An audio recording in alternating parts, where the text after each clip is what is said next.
It's Aspen Ideas To Go from the Aspen Institute. I'm Trisha Johnson. For 5 years, New York Times reporter Ian Urbina hopped aboard fishing vessels and heard the stories of people working in a hidden world. The high seas are open waters hundreds of miles from shore. They're so remote, no laws govern them. Urbina says these perilous waters play host to criminality and exploitation.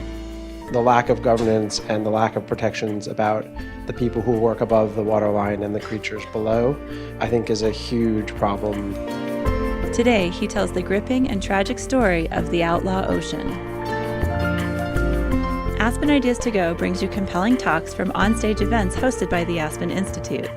The Institute is a nonpartisan forum for values-based leadership and the exchange of ideas. Today's discussion is from the Aspen High Seas Initiative and Conservation International. The high seas are the most remote and unexplored places in the world. This open water covers 45% of the planet and 2/3 of the ocean itself. It's a place of beauty, but Ian Urbina says severe inhumanities happen there, like human trafficking, sea slavery, abuse of stowaways, and gun running. Many of the 50 million people who work in the open waters have witnessed a murder. The demand for commodities like fish and oil drive business on the high seas. With little policing in this region, can companies step in to help curb the human rights and labor abuses? As consumers, what can we do? CEO of Conservation International, M. Sanjan, speaks with Ian Urbina about his new book, The Outlaw Ocean: Journeys Across the Last Untamed Frontier. Here's Sanjan. Thank you, everyone, for being out here for lunch with us. And Ian, I'm going to start by telling you why we provided a free lunch. We're a nonprofit, so we provided this free lunch because in 2015, you wrote an article in the New York Times. It won a bunch of awards. It was an article that we read. And even for someone who spent their entire lives in conservation, I was born in Sri Lanka, I literally grew up on the sea. It was a revelation to me. I always thought I was doing the right thing when I would go out there and buy seafood that was, say, certified, MSC certification, the highest levels of certification you can find. And I would ask for those things when I would buy it. I would use the little checklist that different aquariums would give me. What I didn't realize was, even though those certifications, very useful as they are about ecological sustainability, they tell you nothing about the conditions in which the people who caught them had to experience life. It would be like the garment industry saying that it's sustainable cotton, still using slave labor. How big is the problem? And we'll start with how big is the problem, and did that surprise you as well? First of all, thank you to CI, to Sanjan, to Aspen for having this incredible event. So to take one step back from the question is to say, what is the problem? First, that I would be alluding to me, the problem is an out of sight, out of mind reality that results in an utter lack of governance in a sprawling space that for too long has been thought of as simply a space, sometimes a marine space, but rarely a workplace. So the problem, as I see it on a meta level, is a rethinking of that location and remembering of, as you allude to, the 50+ million people that work out there. Now, the lack of governance and the lack of protections about the people who work above the waterline and the creatures below, I think is a huge problem on the most general level. The specific subgroup of the problem being human rights and labor abuses and how they feed from and result in environmental crimes, I think is, I don't know the right word to quantify it, but I think it is a huge problem, in part because it's so rarely discussed, and it's unlike many of the, you made this really smart reference to garment. You know, if you look historically at other key moments and key industries, blood diamonds, sweatshop garment, dolphin-free tuna. You can see there were key moments where there was a reckoning by that industry with the problem of, child labor or environmental crime. And I think that moment is now arriving to the seafood industry and the maritime space generally. So step one is to have a sustained covering and exposure of, and step two is, I think, to start thinking about, CI, Aspen are already involved in it, solutions for. Do you think it's possible, and what would it look like to develop social responsibility standards for seafood at large? Because you can't go into a restaurant today and look down and says, this mackerel not brought to you by slave labor. Right, right. Yeah, I think it's possible for sure. So again, to do what I always do, which is take a step. Well, and who's against it? Where I was headed is answering that. I think there's not to get too esoteric, but I do think there's a long cultural and intellectual history behind thinking of the sea and maritime as another world where things are different and there's an exceptionalism to it. And that exceptionalism, fostered through literature and everything else, is why if you walk up to a airline pilot and say, you of course have a crew manifest, right? And they say, of course. And you've registered where you're going, and they say, of course. But if you walk, and that's pre 9/11, that's cultural. If you walk up to a ship captain and say, you have a crew manifest and you've called ahead and you have everything mapped out and someone's going to know where you are at all times, they'd say, who are you? And I think that's a cultural distinction that is really problematic in the first place. Who's against it? So that leads me to the culture of the industry is against it. And those who oppose government or trans-government rules, oversight, are those who benefit from it, large retailers, large fishing companies, who say, look, we've never done it that way and we're not going to start now. And they have lots of regularized excuses as to why they shouldn't have to always have a transponder that says where they are, or have a uniform license plate that everyone uses around the world that makes that ship stuck in time and you can't change its identity month to month. So just let me understand this correctly. So when you say large, retailers, these are things that we could go into a supermarket here and buy, for example, right? Cans of fish, for example, cans of tuna or other kinds of fish. But isn't that a huge risk for these companies if the word gets out that literally slave labor was used in putting this together? Yeah, so it's a huge risk from a brand perspective. But there are two things that happen there. One is many of the players have no brand, right? So if I say to you Walmart, it's a name you know. If I say to you CP, it's probably not a name you know. But CP is actually hugely powerful in the aggregate buying of fish, and they sell to Walmart. So if I put a piece on the front page of the New York Times that says CP knowingly is involved in, and this is hypothetical, I'm not hitting CP, but knowingly is involved, I should, but involved with slave labor and IUU and environmental crimes, and is looking the other way, no one will care because no one's heard of CP and you can't really act on that. But if I look at Walmart and say Walmart is not actually telling its buying agents to force its sellers to clean up their supply chain and abide by a set of rules. And again, I'm not hitting Walmart. It's just a name that everyone knows, and it's a huge player. They have a real, or Nestle, who we hit in the original article, they have a real risk from a brand perspective. But if there was a company that wanted to try to do the right thing, and let's pick Walmart because everyone knows it, is it actually possible for them to trace the fish that they have in their stores throughout the world back to one of these tiny boats? Because what you see is these almost ramshackle boats, almost sort of a little living village, kind of like with a real ecosystem. In your book, you talk about sort of the rats and the vermin and the conditions on these boats. They're sunk for almost no cost, and the owners don't actually care because they've already taken the profit and run away with them. Can you trace it all the way back to that? So you make a great example of garment. So I worked on the Tazreen and disasters where many workers in Bangladesh were killed in garment factories. And went to Dhaka, went undercover and snuck in these factories, looking at a similar decentralized supply chain that's very difficult to manage. The dye is made here, the stuff is sewn there, it's shipped over here and bundled with other types of clothes and sold to these middlemen who then sell it to Benetton.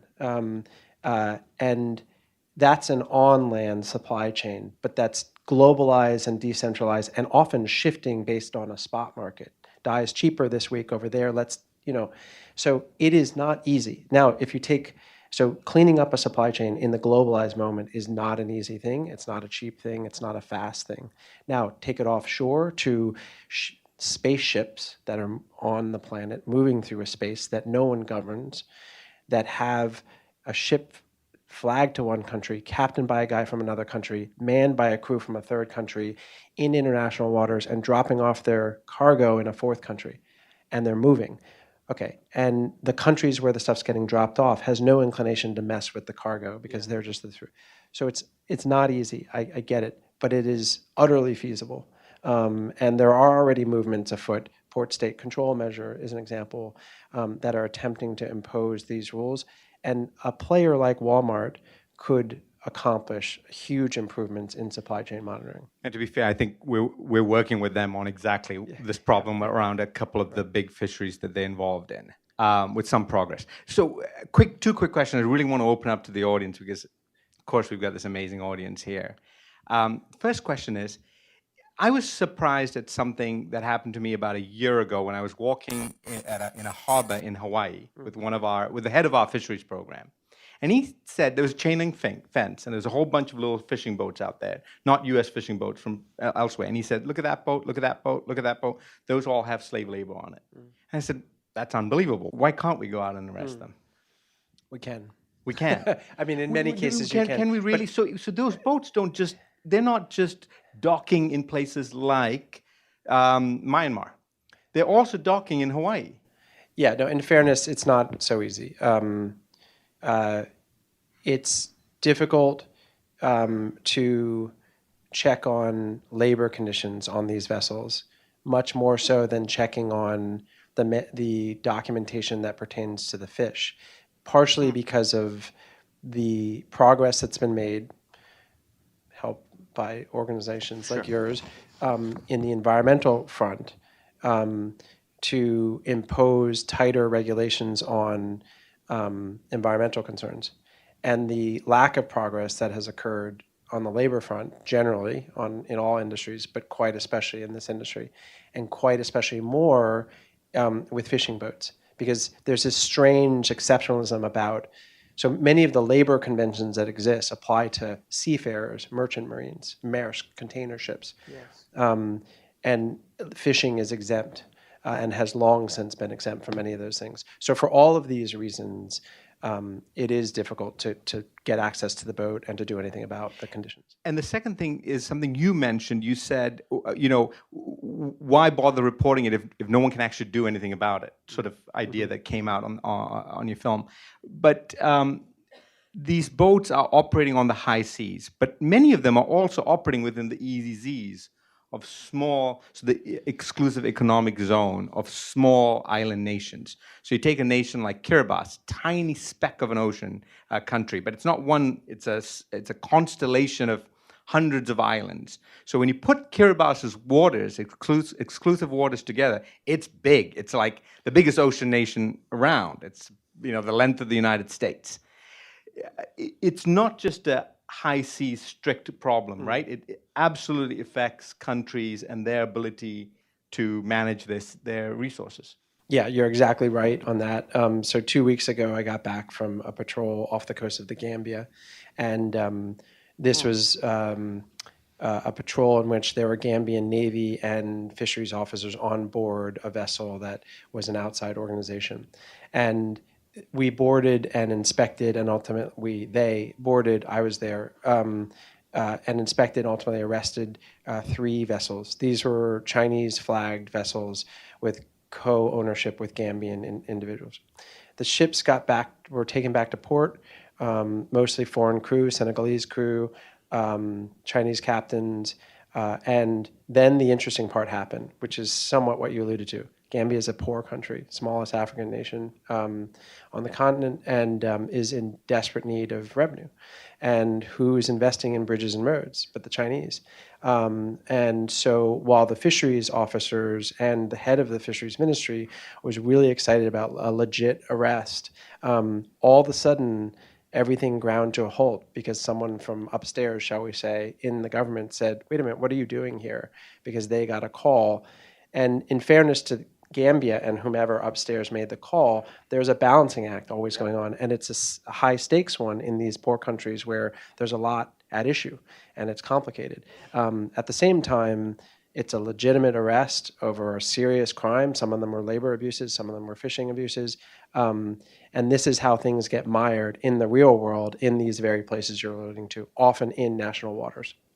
Okay, my last question, I'll turn it over to the audience, is so you spent 40 months on boats, 12,000 nautical miles, sailing up and down. Some of the video is very confrontational. The book reads like a series of stories, and they're all page-turners. Was it dangerous, and what's the most sort of surprising thing you felt happened to you during those 40 months of voyaging? This You is don't look like a pirate. dangerous. So I always am a little uncomfortable with the danger question. It's a legitimate question, but the truth of the matter is the people that I was interviewing on these vessels, and also the people I brought with me, my translator, my fixer, my photographer, were often in-country folk, and those folk stayed when I left, and those folks don't carry American passports. And especially the folks I'm interviewing, they don't leave the ship when I leave. And you talk about real danger, both the staff that I bring with me and the folks I'm talking to, those folks face real danger, just in survival, but also in being associated with me in any way. So it always feels a little gross for me to touch the danger question. That said, yes, there were situations that I didn't want to tell my family about when I got back or when they were happening. They usually involved people that were not happy with the questions I was asking. I think among those, the one that scared me the most was Somalia. In reporting for the book, we got sort of invited in, intending to do one story to Somalia and then to Puntland, which is, as you know, the horn of Somalia and Africa, facing Yemen. To this breakaway state, really lawless state. And we thought we had everything set up when we rolled in, and then things went south very quickly. We lost favor with the government. We had half of our security detail pulled from us, and we were told to get out. But there's no way out. You can't travel by road, ISIS and Shabab, and planes weren't coming for 4 or 5 days. And so we were in a really bad situation, hiding out on the roof of a compound for a couple of days, trying to figure out what we were going to do to get out. Obviously, we got out fine, but I was genuinely scared in that incident.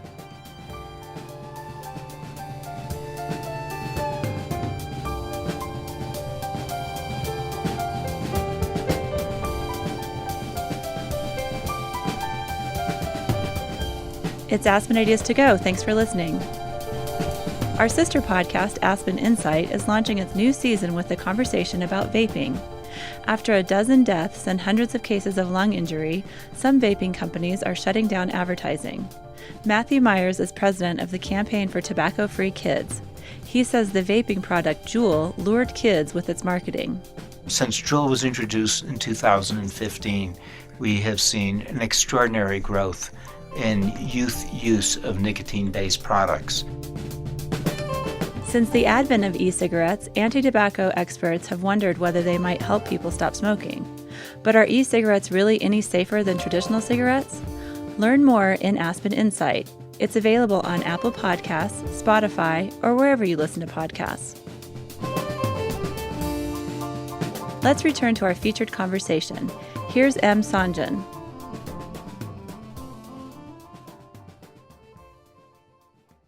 So please ask a question if you'd like. And wow, lots of people. Let's just start at the back because the mic is there and we'll sort of slowly wake out. Yes, ma'am. Hi, Ariana Sutton-Greer from University of Maryland. My question is, can you make the link for me on how the human atrocities are also leading to environmental degradation and what that key is? I'll try to do it concisely and give you two. It's a really good question.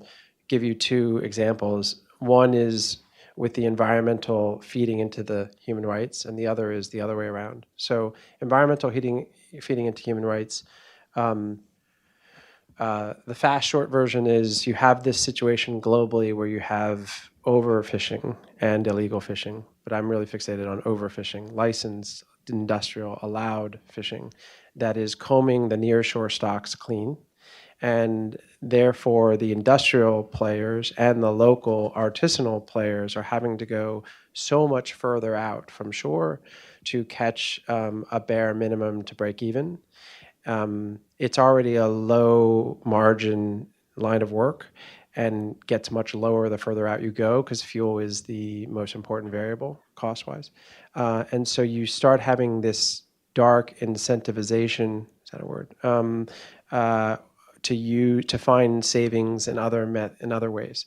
And that is where you start having captains say, I'm going to use migrant workers and not pay them, because otherwise I can't make this work. And none of the locals want to stay on a ship that's headed from Songkhla, Thailand to Somalia. They just don't. So that's environmental feeding to human rights. Other direction, shark finning. So the problem and practice of catching sharks, throwing their bodies back but cutting their fins off, mostly for shark fin soup. Big problem, obliterating the shark population.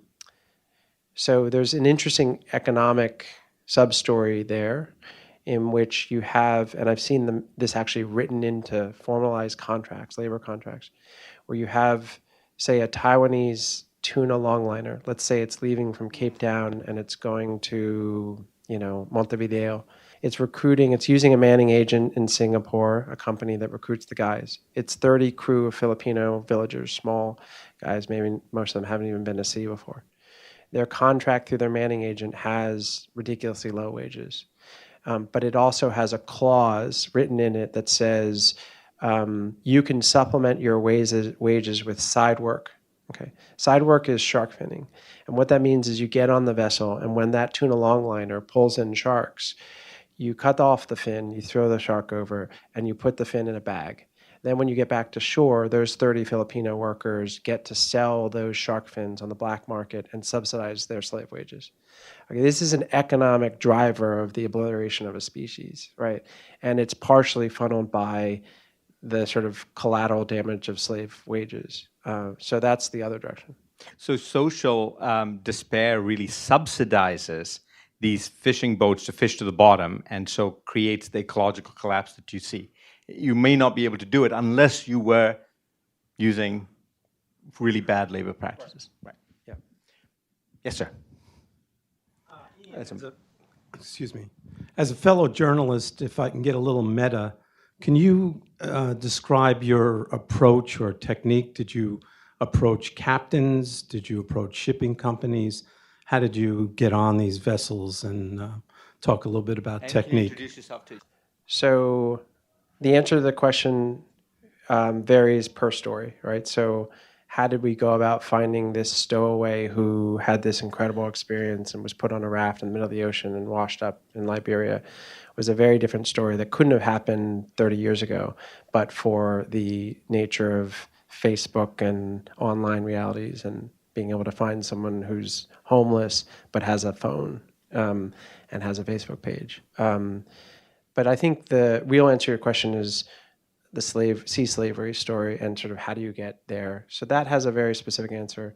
The goal was to get on a specific subset of ships. These were the transshipment ships. Those are the ships that go really far away and often the fishing vessels stay out at sea for long periods of time, sometimes over a year. And they unload their catch onto a mothership and they are resupplied with ice, fuel, drugs, everything by motherships. Okay, but they stay out there, and that's the cost thing I was talking about before. That's how they can make ends meet, by staying out there and not coming all the way back in. But the mothership goes out and comes back. We want to get on those ships because what we had heard, we being the photographer and I, was that if you really want to tell the sea slavery story, you got to get on that group of ships because that's where it's the worst. But how do you get on them? They're 250 miles out from shore, sometimes further. This was a time we wanted to go to the South China Sea because there was a lot of attention on Thailand and those waters, although the problem is not distinct there. New Zealand, Falkland Islands, you can find the same stuff. So we went to Songkhla, Thailand, because it was a port where we knew lots of these vessels were leaving from. We sort of quietly set up camp in the town, and we tried to keep a somewhat low profile because we stuck out like sore thumbs, and there was a lot of awareness that the U.S. State Department and its TIP report, Trafficking in Persons report, was all over them, about to downgrade Thailand for its trafficking problems, and Human Rights Watch and a bunch of different players, The Guardian and others, had been doing great work on highlighting these concerns. So we knew that we were going to be watched. But our goal was to go to Songkhla and ideally get on a vessel to take us all the way out. That very quickly became apparent. You go out for drinks and dinner and bro it up with these captains, and sort of, on the one hand, you're trying to just show them that you're to some degree, you're a trustworthy, pretty transparent guy. You can't, at the times, and most tier 1 venues, you can't lie about who you are. You can't mislead, and so you gotta be pretty straight about what you're up to. But in describing what I wanted to do, I didn't say, hey, Captain, I want to talk about sea slavery. I said, hey, I want to talk about the people who work out there and what life and work is like on these ships. But I got to get out to these certain ships. Would you take me? No. So a week and a half in of running into that, we realized we got to try a different tactic. So we began seeing if we could get captains to take us 50 out and hopscotch our way all the way out. So we at the times in most places, you can pay for transport, you can't pay for information. So if I convinced Senjin as the captain to take me out, and I paid him for that to cover fuel and whatnot, then I can't quote him or tell his story.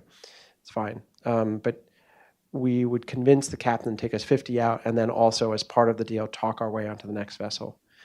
Calls up another captain, says, we got these oddball guys who want to get on your ship and they want to take pictures. You willing to play ball? They won't report about you, and you can set down ground rules on them.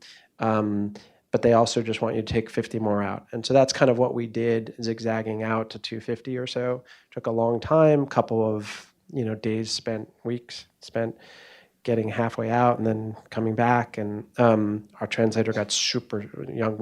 Like, look at these guys. This is the right ship. This is the right demographics. I can tell those guys are Cambodian. Those guys are Thai. This is the right kind of ship. They're using the right type of gear. If we can get on this ship and we can stay, this is the story. So we got our captain to talk our way on there. That guy took a risk on us. He laid down ground rules. Don't photograph me. I tell you, get out of the way, get out of the way. I don't like something you're doing. I tell you to stop. Other than that, you're good. And so on we went, and that's the story we told. How long were you on that boat? That was 3 days. Where did you sleep? That's an unpleasant recollection.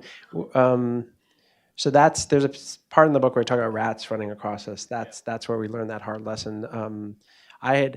So on most of these ships, there's this section in the back. There were 40 Cambodian crew, some as young as 13, most of them in their late teens, early 20s. And there rarely was downtime, but at this one point, we were 35 hours in of no sleep, and the translator was still really sick, and the photographer was like blurry-eyed, and we thought we got to lay down for a little while. So we were trying to figure out where we would do that. We went to the back of the ship, and there's this sort of cavern, and it's like that scene in a sci-fi movie where the character discovers the nest, and there's all these cocoons, and you're like, oh, this is... And that's what it looked like. It was a sort of 3-quarter ceiling, maybe 3 feet, 4 feet tall. There are pictures of it. And all the boys and men were in nets converted into hammocks. And they were all hanging from the cocoon, like hanging from the ceiling in rows, all the way back in. It smelled horrible, cramped. about this much space between them and the floor. And I thought, okay, well, this is where they're sleeping. This is where we should sleep. And so I remember thinking and saying something to Adam, the photographer, what's the point in sleeping in a hammock when you're only like this far off the ground?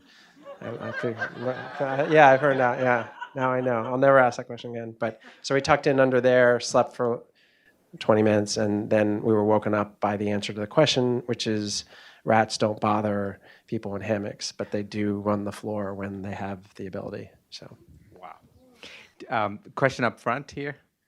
Hi, thank you. Going back to how you opened the program and talking about labeling. So I had understood that a lot of fish is not what we think it is, that whether it's on retail or going into restaurants, that fish is often misrepresented and sold as something that it's not, and that there's a real problem with just even tracking to see what the fish is. yes. Yeah, counterfeit is a big problem. I bet you have much Well, more yes. knowledge. So it's a big problem. That said, some of the better labeling schemes that you have, like MSC certification, you'll see that they do really certify that stock, and typically it's a pretty good certification system that operates. So I don't want any of you leaving here thinking I shouldn't worry about certification. I shouldn't ask for MSC certified seafood in the better restaurants you eat at. One big point to make is that if you think you're buying a certain kind of fish, it's not always the same. And the second point is that even those best certifications currently do not include the human cost. So that just needs to be added on. And just to bolster what you're saying, I do think that certification in many ways is the way of the future. And there is real interesting, promising things happening in the certification sphere. So Monterey Bay Aquarium, for example, has in the last year and a half begun creating a report card that takes into account the human condition. So it's happening. Yes, sir. Hi, Augustus Alzona, Filipino by birth, American by choice.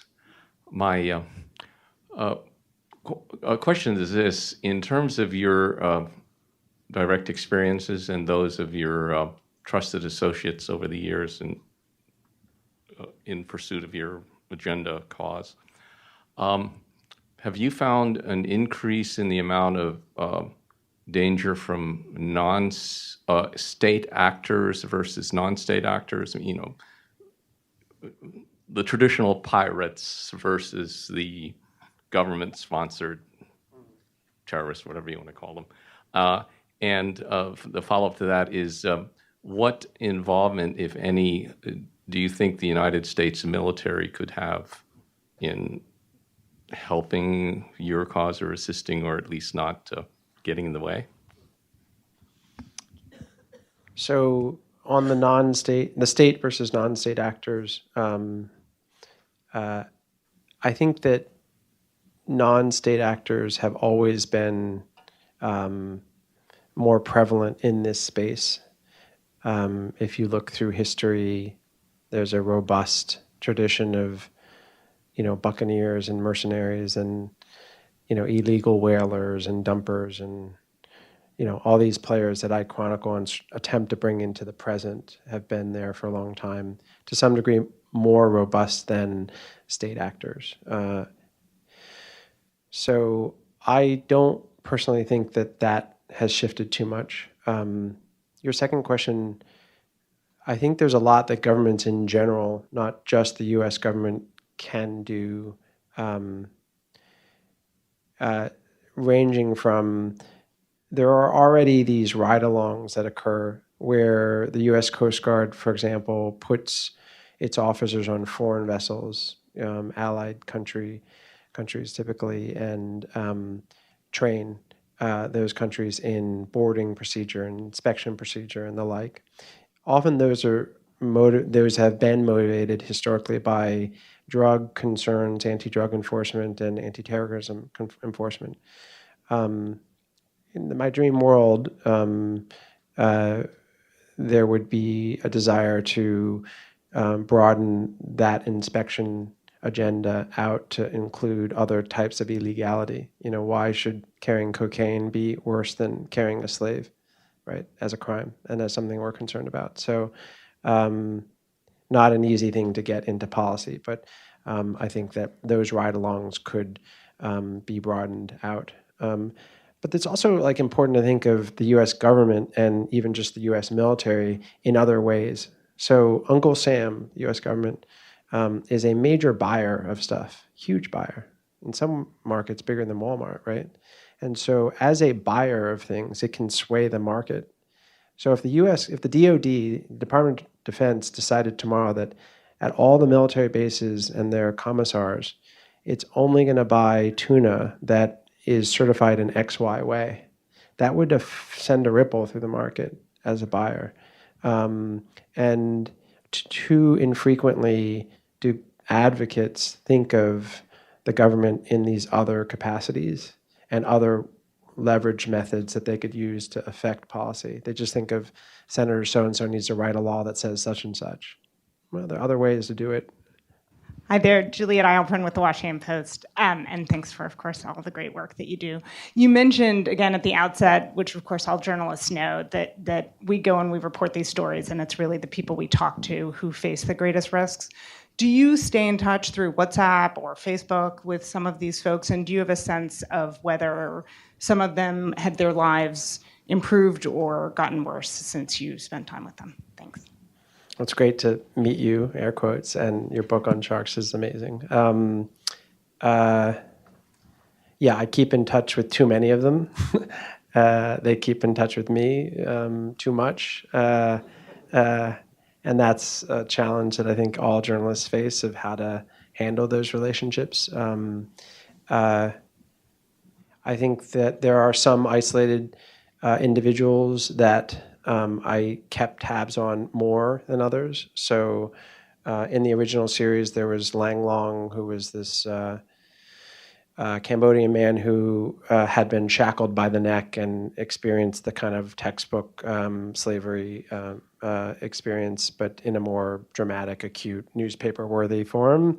And he was a pretty broken individual and is not the type, nor did he speak English, but through someone in the Thai government who took a real interest, I kept real close tabs on him. At one point, soon after the piece came out in the Times, he disappeared, and I got approached by someone in a crowd like this from the State Department who said, "Hey, have you heard from Lang Long in a while? Because I'm hearing that he's been picked up and we're not sure where he is." And that began a whole scramble that I think I describe in the book.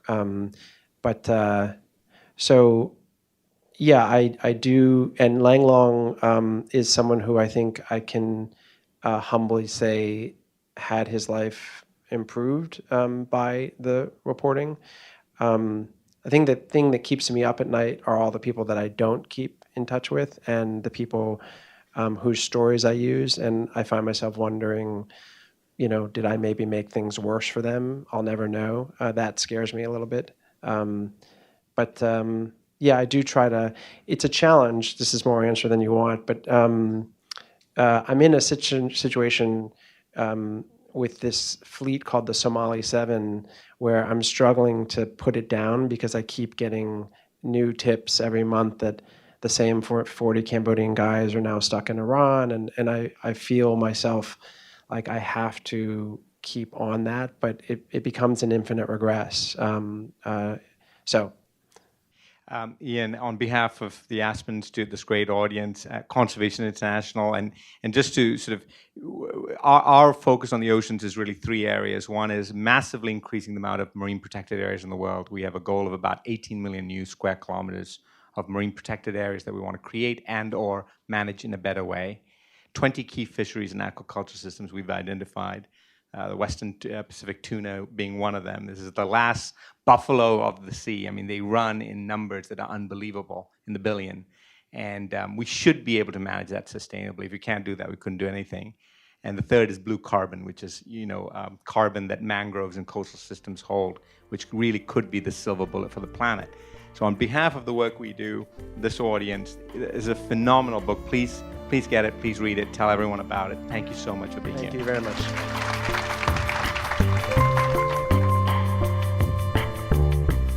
Ian Urbina is a Pulitzer Prize-winning journalist who has reported from Africa, Asia, Europe, South America, and the Middle East.